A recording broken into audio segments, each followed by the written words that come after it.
Hi, my name is Emma, and today I am going to tell you the real story of my friend Sarah and how she clawed her way to her first $1,000.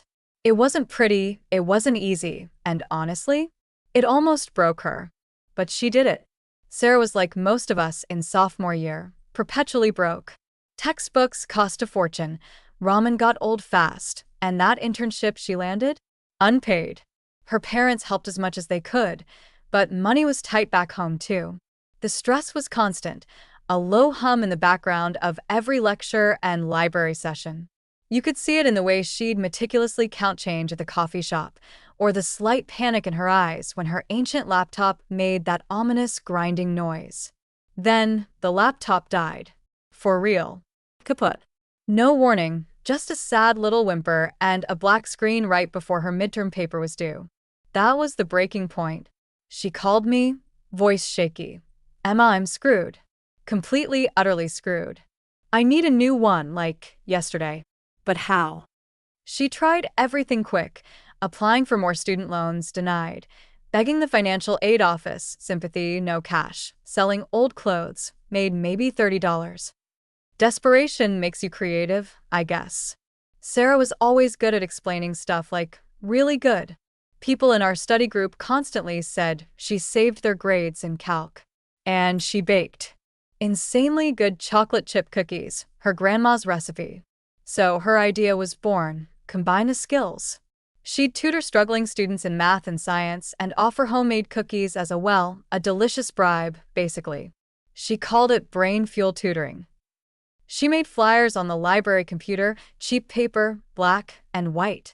She plastered them all over campus bulletin boards, near the science buildings, the dorms. The first week? Crickets. The crushing weight of failure settled on her hard. Then, a ping.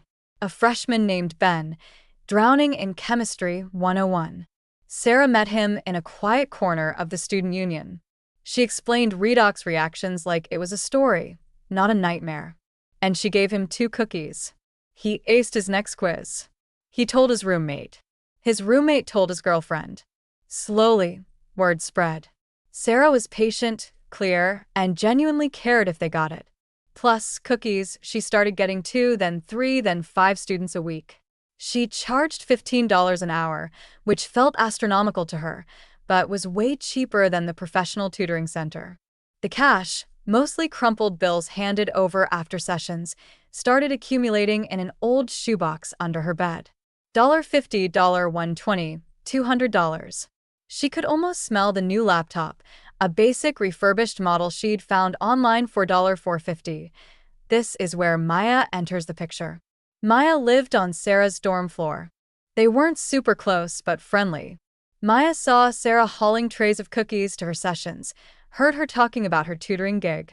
One day, Maya cornered her. Sarah, this tutoring thing sounds amazing.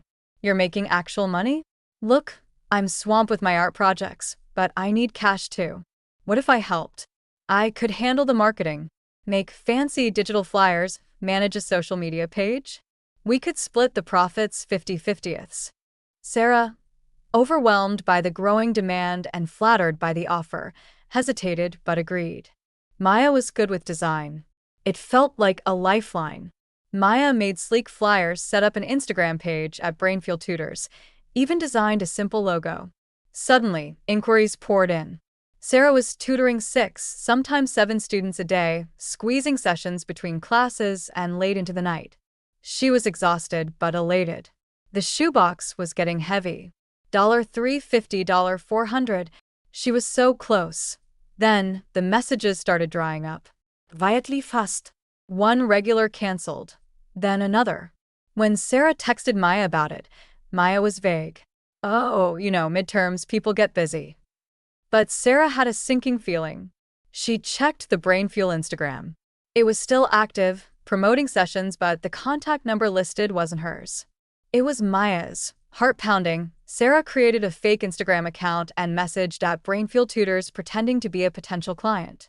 Maya responded instantly, offering slots with her team of tutors. Sarah asked, "Do you have anyone specializing in advanced calculus?" Maya replied, "Absolutely. I have a fantastic tutor available, Rates are $20 per hour. Sarah felt sick. She texted Maya directly. Maya, why is your number on the page? And why are you charging $20? That's not what we agreed. The response was cold. Sarah, I built this brand. I handle all the clients, the bookings, the marketing. You just show up and tutor. Frankly, $10 an hour for that is fair. I'm taking on the real business risk. Betrayal. It hit Sarah like a physical blow. Maya had hijacked everything. She'd used Sarah's hard work, her reputation, her idea, and cut her out. The $420 in the shoebox felt like ashes. She was back to square one, with no clients, no platform, and a traitor living down the hall. She cried for a whole evening, rage and despair battling inside her.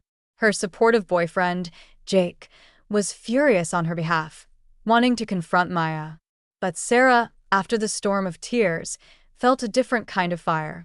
No, she told Jake, her voice raw but steady. I built it once. I can do it again. Without her. This time, it was personal. She went old school. She printed new flyers, simpler ones, with just her name, number, subjects, and a handwritten note. Personalized tutoring. Directly with me. $15 per hour. Ask about the cookies. She walked door to door in the dorms, slipping flyers under doors, talking to RAs. She leaned hard on her existing students, Ben, and a few others who knew her worth and were furious about Maya. They became her evangelists. The comeback was slow. Painfully slow. She felt paranoid, wondering if Maya was still poaching clients. She saw Maya posting smugly on her personal Instagram about her successful tutoring business. It stung, but Sarah's reputation was solid. The students she did have thrived. Her cookies were legendary. One of her students, a shy girl named Chloe, who Sarah helped pass biology, told her entire sorority. Slowly, steadily, the direct messages started trickling back to Sarah's personal phone. $450 crept back into the shoebox. Then $500. She found a cheaper, used laptop for $400. It wasn't fancy, but it worked. She bought it, her hands trembling as she handed over the cash. It felt like a victory, but the $1,000 goal still loomed. Then, finals week hit. Panic set campus-wide. Sarah was booked solid, 10 hours a day. She was running on coffee, cookies, and pure adrenaline. Her voice grew hoarse from explaining theorems and chemical bonds. She baked cookies in massive batches late at night. The shoebox overflowed.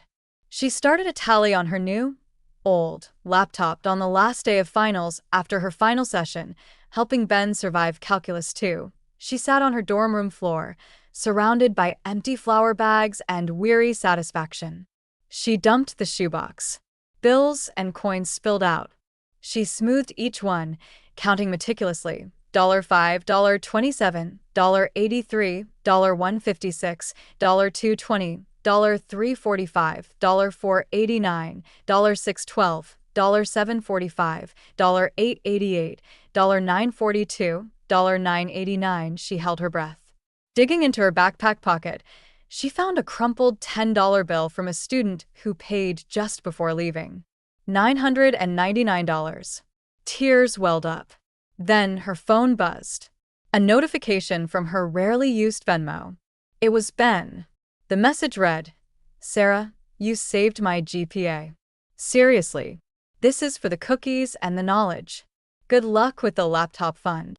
Attached was a payment, $25, $1, $024. She stared at the number. Then the tears came, not tears of despair, but of utter, bone-deep relief and triumph. She'd done it. Against the soul-crushing weight of student poverty, against betrayal, against exhaustion, she'd earned her first $1,000. It wasn't just money. It was proof she could fight back. Proof she was tougher than she ever knew. She never confronted Maya. She didn't need to. Sarah kept tutoring, kept baking, kept her business fiercely independent. She saw Maya's Instagram page eventually go quiet. Karma, maybe. Or maybe Maya realized running a business takes more than just stealing someone else's hustle. Sarah earned her next thousand, and the one after that. But that first one, that shoebox full of crumpled bills and sheer willpower, that's the one that changed her. She didn't just buy a laptop. She bought a whole new kind of confidence. And honestly, watching her it was the most inspiring, infuriating, roller coaster thing I've ever seen. That's the real story.